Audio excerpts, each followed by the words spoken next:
Medicine মুক্ত দেশি গমের আটা দিয়ে যদি আমরা বাসায় এত সুন্দর ফুলকো রুটি বানিয়ে ফেলতে পারি, তাহলে কিন্তু বাজার থেকে যে মেডিসিনযুক্ত সাদা আটাটা, মানে আমরা কিনে যেই আটাটা খাই, ওই আটাটা দিয়ে আসলে রুটি বানিয়ে খাওয়ার ইচ্ছাটাই আর কখনো থাকবে না। কারণ আজ আমি কিছু টেকনিক দেখাবো যেগুলো দিয়ে আপনি বাসায় খুব সুন্দরভাবে রুটি বানিয়ে ফেলতে পারবেন। আর যারা একেবারেই রুটি বানাতে পারেন না, তারা কিন্তু অনেক সুন্দর করে রুটি বানাতে পারবেন, দেখে সবাই অবাক হয়ে যাবে।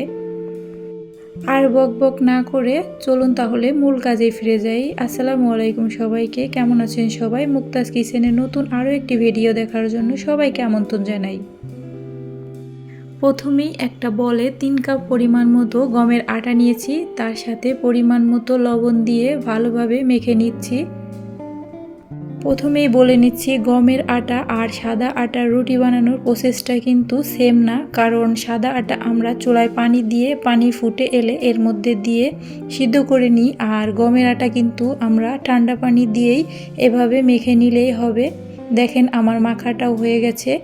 আপনার সুবিধা মতো আস্তে আস্তে করে পানি দিয়ে সুন্দরভাবে ডোটা মাখিয়ে নেবেন। আর এভাবে এখন ছোট ছোট করে রুটির শেপ যেরকম, মানে বড় বানালে বড়, ছোট বানালে ছোট, আপনার চাহিদা অনুযায়ী করে নিতে পারেন।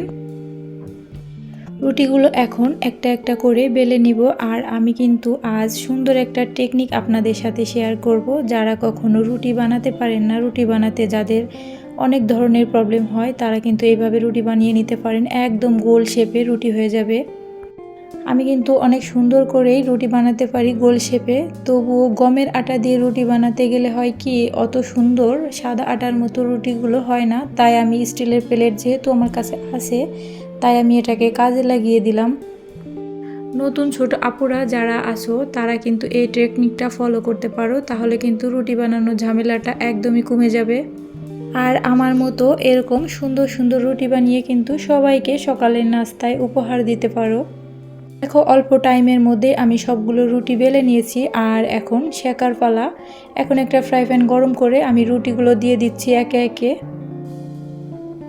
আর একটা কথা, রুটি সেকারও কিন্তু কিছু টেকনিক আছে। রুটি যদি 3 উল্টানে সেকতে পারেন, তাহলে কিন্তু অনেক সুন্দর ফুলকো হবে।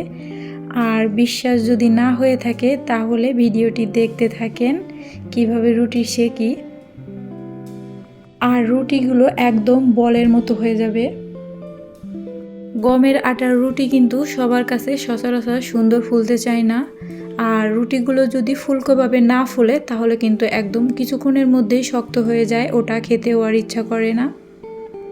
তাই রিয়েলি বলছি, এইভাবে যদি স্টেপ বাই স্টেপ ফলো করে যদি গমের আটার রুটি বাসায় বানাতে পারেন, তাহলে কিন্তু সবাই অনেক বেশি পছন্দ করবে।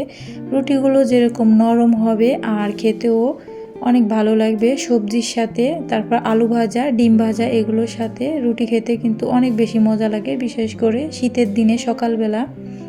আর ভিডিওর এই পর্যায়ে এসে বলছি, আমার ভিডিওটা যদি আপনাদের কাছে একটুও ভালো লেগে থাকে, তাহলে ছোট্ট করে একটা লাইক দিয়ে চ্যানেলটি সাবস্ক্রাইব করে আমার পাশেই থাকবেন। শীতের দিনে সকালবেলা আমাদের সবারই কিন্তু রুটি খেতে অনেক বেশি মজা লাগে, তাই এভাবে বাসায় ট্রাই করে দেখতে পারেন। আজ এই পর্যন্তই, দেখা হবে পরবর্তী কোনো ভিডিওতে। সেই পর্যন্ত ভালো থাকবেন, সুস্থ থাকবেন, আমাদের জন্য দোয়া করবেন। আল্লাহ হাফেজ, আসসালামু আলাইকুম।